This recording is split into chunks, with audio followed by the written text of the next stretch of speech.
Hello నేను సిఎస్రావు. హైదరాబాద్లో real estate భారీగా పతనమయ్యింది. ఇది నేను చెప్పడం కాదు, రకరకాల సర్వే సంస్థలు తాజాగా చేసినటువంటి సర్వేల్లో వచ్చినటువంటి ఫలితాలని గుర్తు చేస్తున్నాను.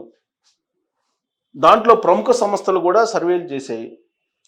ఈవెన్ క్రెడాయి కూడా మొత్తం రియల్ ఎస్టేట్ పతనమయ్యింది అనేటువంటి విషయాన్ని కూడా బహిరంగ వేదికల మీద ఒప్పుకోకపోయినప్పటికీ ప్రైవేట్గా అంగీకరిస్తుంది. మరి ఇలాంటి పరిస్థితి ఎందుకు వచ్చింది హైదరాబాద్కి అని అంటే, గత ప్రభుత్వ తాలూకు ఆర్టిఫిషియల్గా క్రియేట్ చేసినటువంటి ధరలు, ప్రస్తుత ప్రభుత్వం రియల్ ఎస్టేట్ మీద ఫోకస్ చేయకపోవటం, ఈ రెండు అంశాల కారణంగా పతనం అయ్యింది అని అంటున్నారు. కానీ రియల్ ఎస్టేట్ నిపుణులు ఏమంటున్నారంటే, అంతర్జాతీయంగా ఏర్పడినటువంటి ఆర్థిక మాంద్యం యొక్క ప్రభావం, అమెరికా అధ్యక్షుడు ట్రంప్ తీసుకున్నటువంటి రెసిప్రోకల్ ట్యాక్స్కి సంబంధించినటువంటి ఎఫెక్టు, అలాగే ఆంధ్రప్రదేశ్లో అమరావతి ప్రాజెక్టు మళ్ళా పునర్నిర్మాణానికి సిద్ధం కావటం, ఈ అంశాల కారణంగా హైదరాబాద్లో రియల్ ఎస్టేట్ పతనమయ్యింది, ఇళ్ల కొనుగోలు ఆగిపోయింది అని చెప్పి ఒక అంచనా వేస్తున్నారు. 40% పడిపోయింది గత ఏడాదితో పోలిస్తే అని చెప్పి ఒక నిర్ణయానికి రియల్ ఎస్టేట్ నిపుణులు వచ్చేస్తున్నారు. అయితే ఆశాజనకమైనటువంటి అంశం ఏంటంటే, ఇప్పుడు రిలయన్స్ అంబానీ హైదరాబాద్లో ఇప్పుడు కన్స్ట్రక్షన్లోకి రాబోతున్నారు, రియల్ ఎస్టేట్లోకి. ట్రంప్ ఆల్రెడీ హైదరాబాద్లో ట్రంప్ టవర్స్ కట్టడానికి సిద్ధమయ్యారు. 68 ఫ్లోర్లతో హైరైజ్ బిల్డింగ్ కట్టబోతున్నారు ట్రంప్ టవర్స్ని. అలాగే రిలయన్స్ ఎప్పుడు కూడా మధ్యతరగతిని టార్గెట్ చేసుకుని వస్తూ ఉంటారు. వాళ్ళు అఫోర్డబుల్ ప్రైస్ తోటి దిగువ మధ్యతరగతి కాకుండా ఎగువ మధ్యతరగతికి అందుబాటులో ఉండేలాగా, ఎగువ మధ్యతరగతికి అందుబాటులో ఉండేలాగా ప్రాజెక్ట్స్ ఎప్పుడు కూడా రిలయన్స్ చేపడుతూ ఉంది.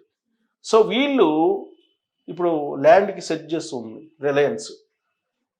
ల్యాండ్ సెట్ చేసిన తర్వాత వీళ్ళు కన్స్ట్రక్షన్లోకి వచ్చే అవకాశం ఉంది. ఈ రెండు కంపెనీలు రావడం అనేది ఒక ఆశాజనకమైనటువంటి అంశం. అయితే ఇళ్ల ధరలు భారీగా పతనం అయ్యాయి. దానికి కారణం ఏంటి అని అంటే, ఐటీ సెక్టార్లో మాంద్యం ఉంది, ఐటీ సెక్టార్లో ఉద్యోగాలు పోతూ ఉన్నాయి. అలాగే ఇల్లు కొనుగోలు చేసేటువంటి వాళ్ళు తగ్గిపోయారు, హైరైజెస్కు వెళ్ళిపోతున్నారు.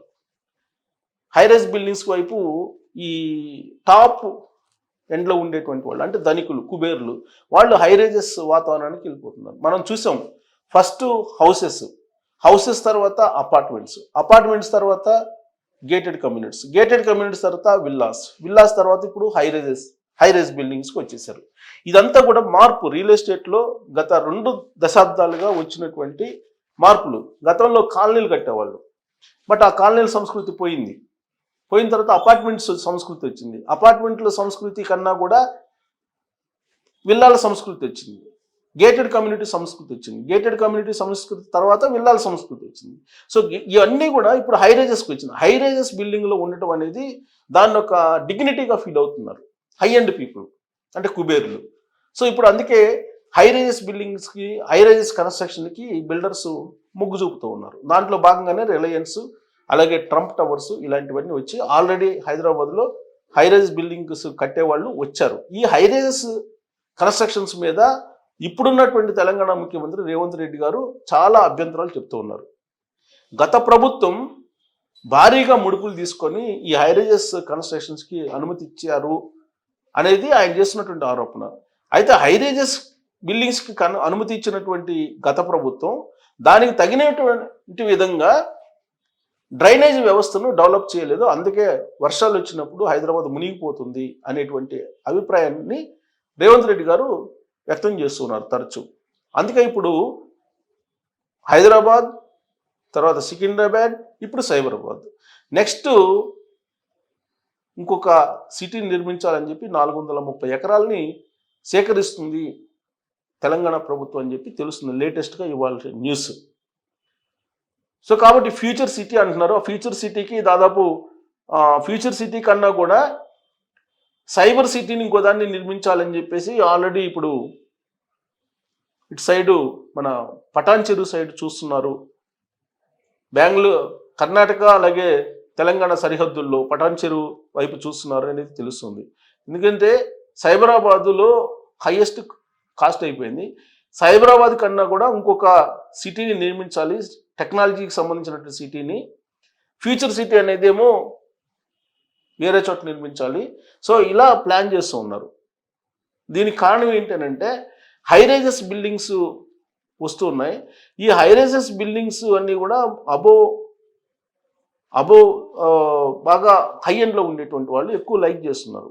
అందుకే విస్తరించడానికి ఎక్కువగా అవకాశం ఉంది కాబట్టి హైదరాబాద్ ఒకే చోట కాన్సన్ట్రేషన్ చేస్తే కనుక డ్రైనేజ్ ప్రాబ్లం వస్తుంది, ట్రాఫిక్ ప్రాబ్లం వస్తుంది. ఇవన్నీ కూడా సైంటిఫిక్గా రేవంత్ రెడ్డి గారు చెప్తున్నారు. ఎందుకంటే ఆయన రియల్ ఎస్టేట్లో బాగా అవగాహన ఉన్నటువంటి సీఎం. ఆయన రియల్ ఎస్టేట్లో ఆయన నిష్ణాతుడు, ఆయనకు అన్నీ తెలుసు.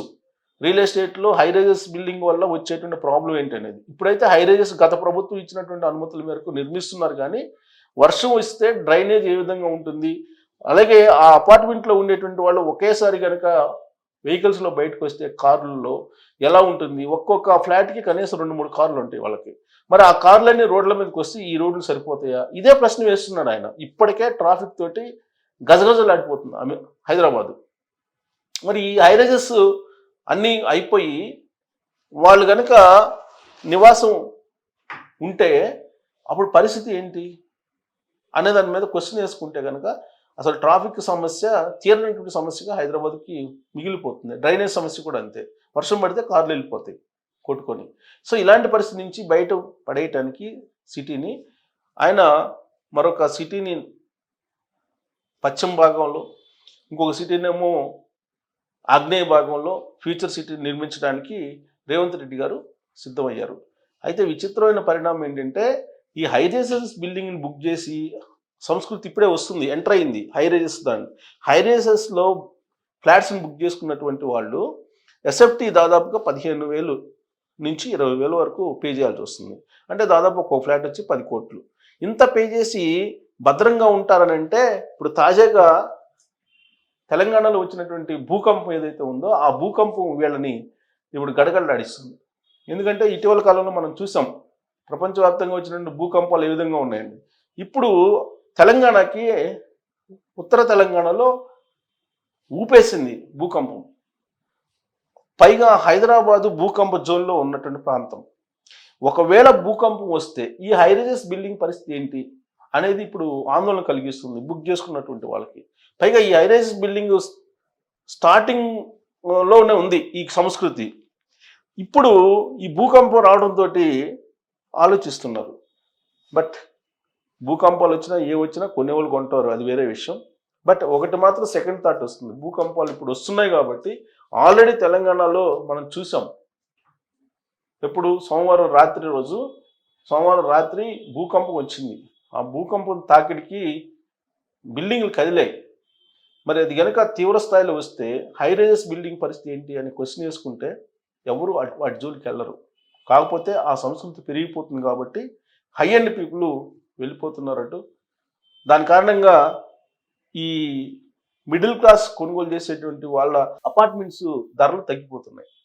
సో ఇది రియల్ ఎస్టేట్లో ఉండేటువంటి యాక్చువల్ సిచ్యువేషను. కారణం ఏదైనప్పటికీ కూడా రియల్ ఎస్టేట్ మాత్రం దారుణంగా పడిపోయింది. ఇప్పటికిప్పుడు లేసేటువంటి పరిస్థితి హైదరాబాద్లో లేదు అని చెప్పి నిపుణులు అంటున్నారు. మరి హై రైజెస్కి ఉన్నటువంటి డిమాండ్ మామూలు ఫ్లాట్లకి, గేటెడ్ కమ్యూనిటీలో ఉండేటువంటి వాటికి, లేదంటే సాధారణంగా ఇల్లు నిర్మించేటువంటి మామూలు బిల్డర్లకు సంబంధించినటువంటి వ్యాపారాలు మొత్తం ఆల్మోస్ట్ చతికిలు పడ్డాయి. దానికి కారణం హైరైజ్ సంస్కృతి రావటమేనా? మళ్ళీ హైదరాబాద్ పుంజుకునే అవకాశం ఉందా రిలయన్స్ ట్రంప్ రావడంతో అనే దాని మీద మీరు కామెంట్ చేయొచ్చు. Thank you.